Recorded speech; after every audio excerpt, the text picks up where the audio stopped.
Good evening, ladies and gentlemen, and welcome to another edition of Harmonics. Today's guest got a lot of musical history all throughout the United States. I'd like to welcome Kelly Sanders. What's up, brother? Thank you. It's so good to see you, man. How is it? How are you? I'm doing good. You look great. You look Thank great. you. Thank you. Let's just get right into your history. Tell me where it all started. It started right here in Hayward, California. I was a freshman, 1974, at Sunset High School, and it was a rainy day. Actually, there was two bands that were supposed to be playing in our quad. Yeah.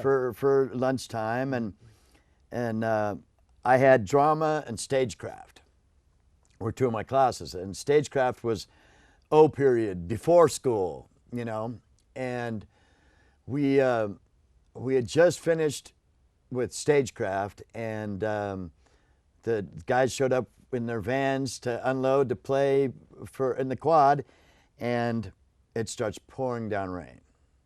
So they go, okay, well, this is canceled, so we're gonna leave. And I, wait, no, wait a minute, we've got the stage is all clear, and I just set up the lights. You know, let me ask the drama teacher if you can play here. Oh. So, okay, we'll wait. And so I went and asked the drama teacher. He says, if it's okay with the dean, went to the dean, or principal, I went to the principal, vice principal, dean of boys, dean of girls, went through the whole circuit and got all okay. So we set up both bands. And at Sunset we had, I think, 45 minutes for lunch, or 55 minutes, something like that. Mm-hmm. But we figured out, you know, each band got 20 minutes or whatever to play.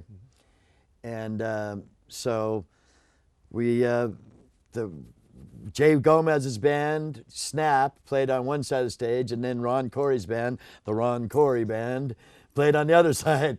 And so when it was all over, I, you know, I'd helped them set up and did a light show for them and everything. So I volunteered to be a roadie for both of the bands. Excellent. And every time that they played with another band, I volunteered to roadie for them. Oh, so you're doing it like almost like a little stepping ladder. I always said, I'm a roadie. I don't charge anything. Here's my number. You know, call me when you're having a gig. What a great thing to do at that particular time. So you got bit by the music bug. Oh, yeah. So you got a T-shirt on, right? Yeah. That's some of your very good friends. Y&T. Yes, and you actually roadie for them, established in '74. How did you meet them? Well, in 1974, they were doing the auditions for the Battle of the Bands at Sunset High. So, you know, I saw the auditions, and I actually went to the Battle of the Bands in 1974 here at Chabot College, and yesterday and today won the Battle of the Bands. And then the next year, yesterday and today came back as the guest band. And that was the first time that I saw them that I went, wow. I mean, because when they won the Battle of the Bands, they were just another cover band. Mm-hmm. But when they came back as the headliner, you know, the special guest band, whatever, the last year's winner, they were incredible. Right, and right from then, they just started doing Bill Graham shows. Right. And well, actually, they played with Queen in Winterland right after Battle of the Bands, you know, within a few months. They opened for Queen at Winterland. Then the following year, they opened for Queen again. Queen actually asked for them. And they opened for them in Berkeley, where they got signed with London Records. and I was there. I was there You were right both there? nights. It was funny. I just did an interview for Y&T's doing a documentary because they've been in the music business for 42 years, and same as me. We were both established in '74. So I was doing an interview for their documentary, and we did 6 hours the first night. Unbelievable. And we just had kind of barely scratched the surface. So I had to stay the night and stay another night and do another. We did another 5 hours the next night. And then they're going to try and fit into a 2-hour movie. So they'll cut that down. Oh, obviously. yeah. But what amazing story. So, when you were talking, so that would probably be is that your band that you actually, I know you roadie for others, but is that your main band? Would you say that was your main band? Because basically after I went on tour with Y&T, we did the Earthshaker album. And then we did the Earthshaker tour in '82. We recorded it in '81 and did the tour in '82. And after I got back from being on tour, my roommate went to an audition to sing with a band called Sabotage in San Francisco. And he came back from the audition and I said, "Oh, how'd you do?" And he says, "Well, they didn't like me. He said I sang too pretty, and they're looking for more of a whiskey rock and roller kind of rough guy, And I said, "Oh, that's too bad." And he goes, "Oh, that's cool, because you have an audition tomorrow night." And I went, "What?" That's He goes, cool. "I told him, man, my roommate's just perfect for you guys." So the next night I went and auditioned with Sabotage and immediately got the gig. It was really cool, and we did a lot of really awesome shows. We did the Old Waldorf, and we did all the Keystones, and we got really hot. And then we did the Keystone Palo Alto. We got 3 encores. Amazing. That's great. It's 3 great. encores. There was 4 bands for $4 on a Tuesday night. And I think it was some kind of special week at Stanford or something, because it was just packed. And when they announced our name, it was just like they had announced Kiss or something, man. I mean, the place just went, "Rah!" It was like, whoa. And Great feelings. oh, man. Great feeling. And that right there, I mean, that bit me so hard. So hard. And I mean, it was scary at first because that was the biggest response I'd ever had. life. It was like, we haven't even done a song yet, But after every song, it kept getting louder and more. And then when we finished, it was like, we got near the end of the set, and I said, "Hey, we got to stop because they're going to want more." And we did, but we didn't count on being called back 3 times. And we had to jam songs, Right, I can understand. So you were in Sabotage for a while. When did actually Jolly Roger come into your life? Where did that and how did that? I loved your concept and all of that. How did that all came about? What was the concept? What made you guys move into that? Well, Same guitar player, by the way, or is it different? no, it's a totally different guitar player. But I was managing a band. I ended up being in the Air Force through all my of that. travels. After I quit Sabotage, I moved to the Central Coast. I was living in Santa Maria, and I got into a band with a very famous guitar builder named Gene Baker.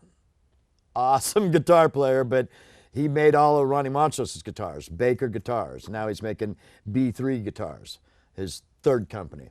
Wow. But he's an incredible guy. But so I went and I was in a band with him for a year. Then I moved to Las Vegas, and I was singing in a band in Las Vegas for a year. Tell me who you met. and I met my beautiful wife, Beverly. Beverly Hills from London, England, in Las Vegas, Nevada. I love her name, man. So I ended up moving back to California, and we had a child, and she's from England, so she wanted to go back home. So we sold everything we had, and we moved to England, and had a band in England for a year. And then we ran out of money, and I couldn't work. I wasn't an English citizen, right? so I couldn't work. So we ran out of money, and I ended up having to join the Air Force. And I mean, when I joined the Air Force, my hair was, you know, down to here, singing in a heavy metal band. That's great. And so, you know, I joined the Air Force, and I came back to the States. Right. And while I was in the Air Force, I was working with the Informant magazine. Mm-hmm. Andy Hernandez Of had course, Andy's a the great friend. Informant magazine here in the Bay Area, and in the 80s. And so I expanded his magazine into the Central Coast. And while I was in the Air Force at Vandenberg. Man, you were all over. You know, you're all over. Man. Let me ask you. So you were doing the Informant, Yeah. and were you still playing with Jolly Roger? No, Jolly Roger came, that came years later. I was actually wearing in Oroville, I was wearing one of my old Y&T tour jackets. And I walk into a burger joint, and this guy goes, "Oh, great band." And I started talking to him, and he goes, "Yeah, I play guitar." I go, "Well, I sing." And I go, "You playing with anybody?" He goes, "Nah." He goes, "But I got everything." I go, "What do you mean you have everything?" He goes, "I got everything," you know, and he did. He had, you know, PA lights, stage. He had a barn. He had a barn it was like a nightclub in a barn, man. It was killer. So yeah, we put Jolly Roger together, but I had originally came up with the name and the logo and all the artwork. When I got out of the military, Jay Gomez, the original guitar player I'd worked for, Right. he had a band called Most Wanted. Okay, well, Most Wanted split up, and the guy who's came up with Most Wanted is the one that left the band. So they couldn't be Most Wanted anymore. Right, exactly. Okay, so they You were wanna hurt looking. your friends. They were looking for a new name. Right. So with the new name, I came up with this with Jolly Roger. I go, "Hey, you know, everybody's wearing all the pirate stuff. You see Skull and Crossbones everywhere. So let's try Jolly Roger." So okay, we went Jolly Roger. So the band was Jolly Roger, and I still work with the Informant magazine. So we started throwing in ads about Jolly Roger. You know, every month there was another bigger and better ad for Jolly Roger. Right, I love it. And the band never did gig. Jolly Roger, the original Jolly Roger never played a show. You were just. So I had all this artwork and this name, and I just threw it in my drawer. Well, 10 years later, I meet this guy, and we started jamming together, and so I went through my old artwork, and I go, "Oh, wow." And I showed it to the band. I go, "What do you think about this?" They go, "Oh, that looks great." And it's okay, well. So we adopted that, and with Jolly Roger, we did all my original songs. So some of them were some Sabotage songs, and other ones that we wrote together. And we, since we're doing all original songs, it was really hard to keep drummers involved. Drummers want to make money. Drummers can play any kind of music. They don't care. Right. They can play a beat to anything. Right. And as long as they're getting $50, $100 a night, they will play anything. Right. But so we would get drummers for 6 months to a year, and they would love what we're doing, and then they would say, "When are we going to make money?" And we did a lot of benefits, you know. I mean, we did, you know, the Jules Pagari, we did the benefit for him, Friends Helping Friends. And then once he passed, we did the other benefit, the Murph Stock out there in Right. I remember we played that show. That was, you know what? I wanted to thank you for doing that because Jules was my guitarist at that time when he passed. Great guitar player. But I want to, you know what? I've always wanted to thank you. Thank you for doing that. And because then after that, then we came out, and then Mark Ross was playing with me. Actually asked Jules if he would do it. You can catch it on YouTube. I think it's somewhere on YouTube. Mark Ross taught me how to tune guitars. how to Rocco, string great. guitars, Let's talk about how to Mark tune. a little bit. Oh Tell me my about God, Mark. oh man, yeah. I mean, Great guy. he's my brother, man. I mean, you know, he was the guitar player from Mile High, and like I say, I every band in Hayward, every band in the East Bay, pretty much, I roadied for in the '70s. Let's talk about, but that's, We keep toured. that. We toured with Mile High. Right, right. And let's talk about the other guitar player who now plays with Right, Hawaiian John Nyman. John. Yeah, You and Johnny go back too. yeah. I mean, we were touring with Mile High back in the, you know, mid '70s, and actually, I was on tour with them. Well, twice. We went all the way to Colorado, and you know, and yeah, just we're all over the place. And we ended our tour in '78 at a nightclub in the Mile High City in Denver. And the opening band had Jay Gomez and Ron Corey. Wow. In the same band were the opening band. Isn't that wild? The two first guitar players I ever worked with. And now I'm 1,000 miles from home and on tour with another band. But so our tour was over. On New Year's Eve, we were done. So everybody was going home, but Jay Gomez's band was going on tour through a booking agency in Denver called American Music Enterprises back then, AME. And they booked bands in like a 6-8 state circuit. Right. And you know, when you got on the circuit, you were on the circuit for 3 months to 6 months, you know, and you know, basically it was in a 3-month cycle. So when you left, you knew you weren't coming back for 3 months. So they were to be going on tour in a week. So I flew home with Mark Ross, and we took all the money that we'd earned getting there to fly home that night. And once we got home, I packed up and flew back. And the night I flew back, Jay Gomez's band had a fire and their equipment burned to the ground. So there I was stuck in Denver with no job, no gig.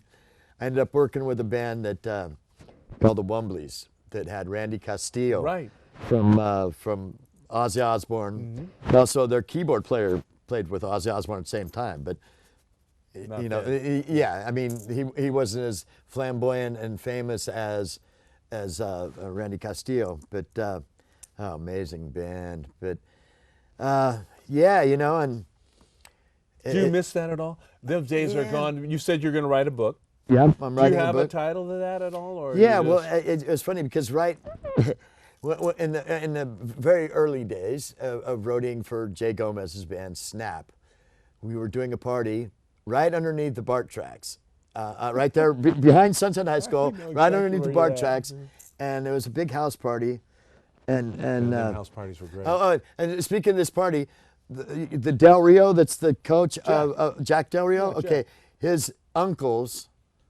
got into a fight that night with the other band, the Miranda Brothers, and there was a big brawl. I heard that. The Miranda Brothers and the Del Rio Brothers. Oh my God! There's a lot of history right there. There's a lot of history right there. So before the fight started, the bands were good. We had already played. We were the first band, and we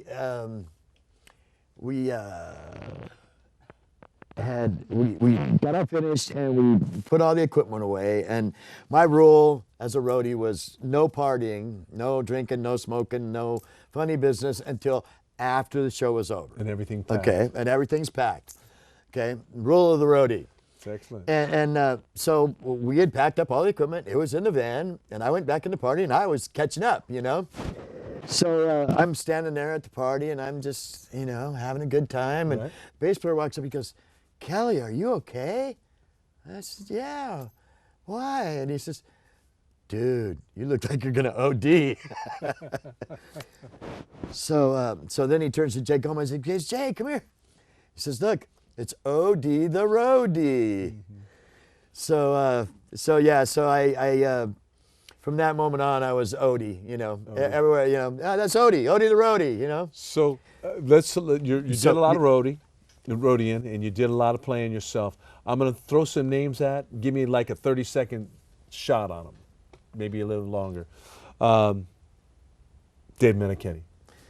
Great guitar player. I just saw him on New Year's Eve, and They exploded. oh my God, he's played 2.5 hours, flawless. I told him the only thing he doesn't do anymore, kick.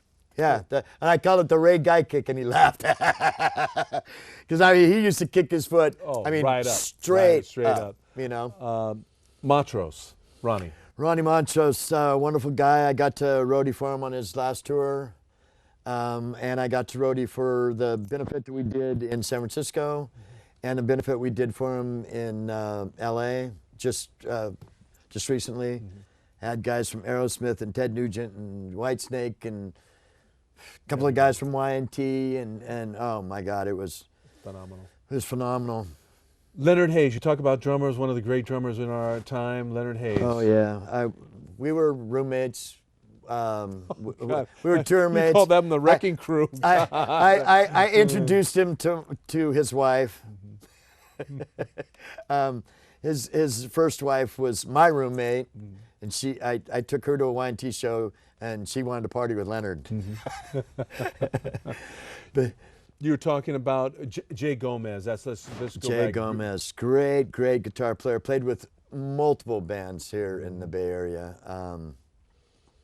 And he was in a band with Troy Luccketta.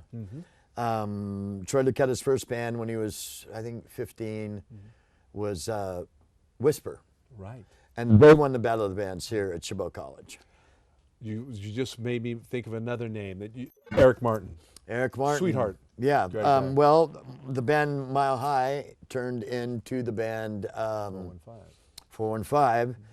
But before, they were actually Area Code 415. Right, exactly. But then there was a band that was Area Code 4, or something, some rap something that was Area Code 415. So then they were just 415. Then they became the Eric Martin Band. And we did the Down the Green as 415. Oh, that's right. Yeah, that's with right. with Heart. Yeah. So, you know what? You're lengthy. What I mean by that, you have so many stories. I'm glad that you don't have a title for your book yet. Oh, it's Odie the Roadie. Odie the Roadie. So be watching for that when it does come published, probably in 2016 or 2017. Yeah. A guy I went to high school with, author, and he's doing my book for me, and he's editing it. Oh yeah. I just have to tell the stories, and he's gonna edit it all in, you know. So tell me also, you did a Y&T documentary just recently. Yeah. And that should be coming out, or do they have a target? That's coming date? out this year. Yeah, that's definitely going to come out in 2016. Somebody else you just did a while back, Diane Derringer. Yeah, Miss Derringer. I worked with Rocks. Yeah. I worked with Rocks the They're a year great they band. won. I worked with the Street Punks, and they won, and I worked with all those bands that won the Battle of the Bands. You got a long history, my friend. I'd like to thank you for coming. I'm going to have to invite you back after you get your book out. Yeah. I want to thank your wife, Beverly, for being here.